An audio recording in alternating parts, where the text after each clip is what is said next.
भगवान श्री राम ने हनुमान जी को उपदेश देते हुए कहा, द्वय बीजे चित्त वृक्षस्य प्राणस्पंदन वासने एकस्मिंश्च तयो क्षीणे क्षिप्रम द्वय अपि नश्यति। हे हनुमान जी, चित्त रूपी वृक्ष के दो बीज हैं, दो दाल हैं, प्राणस्पंदन और वासना। इनमें से किसी एक का नाश कर देने से दोनों स्वभावतः नष्ट हो जाते हैं। जैसे चना का दाल दो भाग है, एक भाग को अगर नष्ट कर दें तो दूसरा भाग स्वतः वृक्ष उत्पन्न करने में, अंकुरित होने में असक्षम हो जाता है। उसी तरह हमारा जो यह चित्त है, जिसमें अनेक तरह की वृत्तियां उठती रहती है, जिसमें अनेक तरह के कामनाएं उठते रहते हैं, जिसके स्पंदन होने से, सक्रिय होने से हमारी समस्त इंद्रियां विषयों की ओर जाती हैं और हम उन विषयों को ग्रहण करते हैं और ग्रहण करके हम दुखी होते हैं और अपने मूल लक्ष्य ईश्वर प्राप्ति से च्युत हो जाते हैं। चित्त को रोक देने से हम अंतर्मुखी हो जाते हैं, बाहर से अंदर की ओर हो जाते हैं, संसार से आत्मा की ओर हो जाते हैं, ईश्वर की ओर हो जाते हैं। शांति हमारे जीवन में, सुख हमारे जीवन में बढ़ने लगता है और अंततः पूर्ण सुखी हो जाते हैं। आत्मानंद को प्राप्त कर लेते हैं, परमानंद को प्राप्त कर लेते हैं। तो महापुरुष कहते हैं कि प्राणस्पंदन और वासना दोनों में से किसी एक को रोको। प्राणस्पंदन, चित्त का स्पंदन, हिलना डोलना, इसको रोकने के लिए प्राणायाम है। लेकिन प्राणायाम वह जो चित्त वृत्ति को रोकने के लिए किया जाता है, चित्त को रोकने के लिए किया जाता है, वह प्राणायाम बड़ा कठिन है। और उसके लिए तो लिखा भी है, यथा सिंहो गजो व्याघ्रो भवेद वैश्य शनैः शनैः तथा सेवितो वायु रण्यथा हन्ति साधकम। जिस तरह जंगली हाथी, शेर, बाघ को बड़ी ही सावधानी और चतुराई के साथ धीरे धीरे वश में किया जाता है, अन्यथा थोड़ी भी चूक हुई तो वे हिंसक जीव हमें मार देते हैं, वश में करने वाले को ही मार देते हैं। उसी तरह प्राणायाम योग के द्वारा चित्त के स्पंदन को रोकने का प्रयत्न करना सापद है। थोड़ी सी चूक होने पर भी साधक की मुक्ति की जगह जीवन का ही अंत हो जाता है, प्राणांत ही हो जाता है। इसीलिए महापुरुषों ने कहा कि जो सबके लिए संभव है वह है वासना क्षय का प्रयत्न करना, वासना को रोकना, मन में उठने वाले वैचार के तरंगों को, संकल्प विकल्पों को रोकना। इसके लिए आपको प्राणायाम की आवश्यकता नहीं है।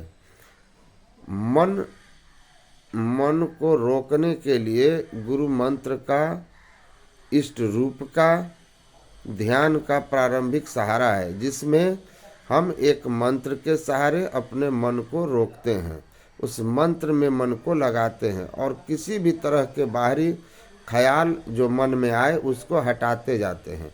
इस तरह अनेक ख्यालों से मन को एक मंत्र में पहले स्थिर करके फिर उसके बाद उससे भी ज़्यादा सिमटाव के लिए हम एक इष्ट के रूप का ध्यान करते हैं। इष्ट का रूप अपने अंदर में जब हूबहू आ जाता है तो हमारा चित्त शुद्ध हो जाता है, चित्त शुद्ध हो जाता है। गुरु जाप मानस ध्यान मानस कीजिए दृढ़ साध कर, इनका प्रथम अभ्यास कर श्रुत शुद्ध करना चाहिए। इससे चित्तवृत्ति शुद्ध हो जाती है। शुद्ध मतलब सात्विक हो जाती है। रजोगुण की प्रबलता रहने पर मन में चंचलता रहती है और बहुत सारे संकल्प विकल्प उठते हैं।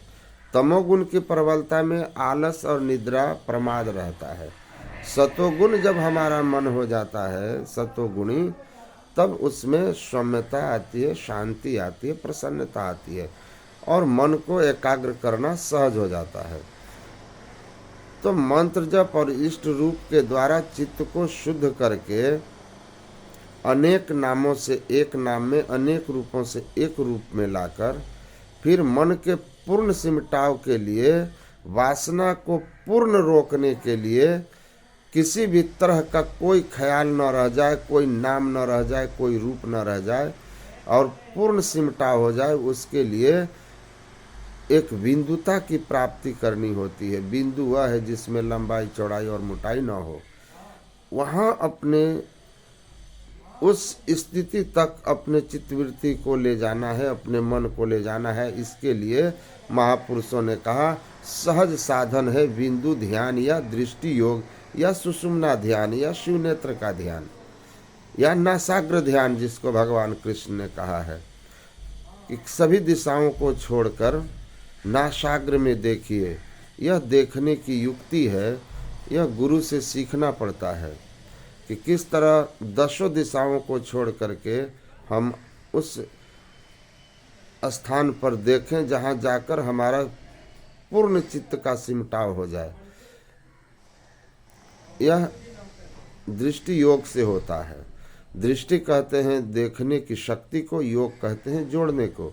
दोनों आँखों से निकलने वाली चेतनमयी धारा को, दृष्टिधार को जब हम उसके केंद्र में जोड़ देते हैं, नसाग्र में जोड़ देते हैं, नसाग्र में केंद्रित कर देते हैं, तो स्वाभाविक रूप से वह केंद्रित एक बिंदुता पर होता है, सहज रूप से हो जाता है। और जैसे ही दोनों दृष्टिधारें एक बिंदुता पर पहुंचती है, आपस में मिलती हैं, हमारे चित्त का पूर्ण सुमटाव हो जाता है और तेजोह बिंदु परम ध्यानम विश्वात्म हृदय संस्थितम, अपने हृदय स्थित तेजस बिंदु का ध्यान परम ध्यान है। यह परम ध्यान हो जाता है। पूर्णतः वासना का क्षय होते ही अपने आप चित्तवृत्ति का निरोध हो जाता है, प्राण स्पंदन रुक जाता है।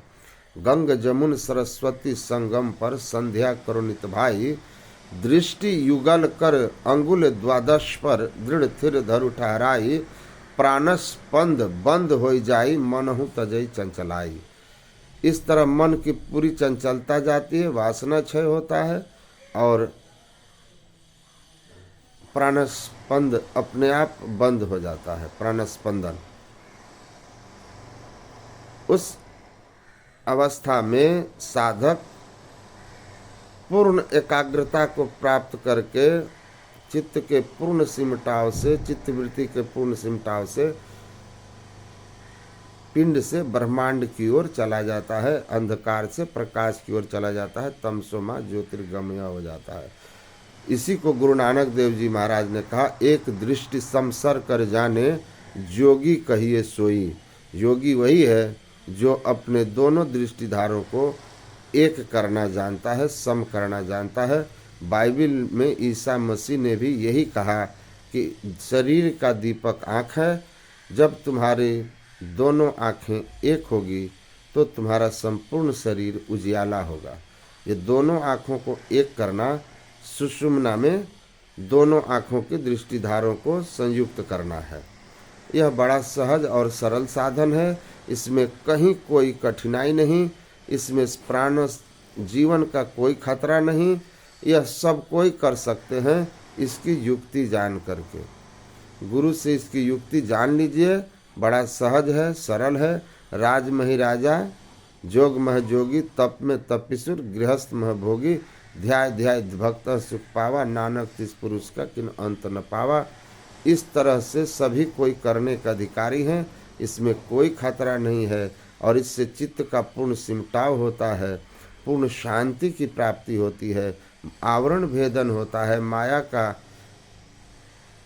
आवरण हटता है और धीरे धीरे जीव ऊर्ध्वगति करता हुआ माइक आवरणों को पार कर अंत में नाद साधना के द्वारा परमात्मा को प्राप्त कर लेता है। इसीलिए सबके लिए सहज और सरल साधन ध्यान योग है। ध्यान योग ही मोक्ष का मुख्य साधन है। इसके इतर अगर आप कोई साधना कर रहे हैं तो आप मोक्ष को प्राप्त नहीं कर सकते, माया मंडल को पार नहीं कर सकते। तो मंत्र जप, इष्ट रूप का ध्यान, ज्योति योग या बिंदु ध्यान, और चौथा है नाद ध्यान या शब्द ध्यान, जिससे मोक्ष की प्राप्ति होती है, जीव और पीयू से मिलन होता है।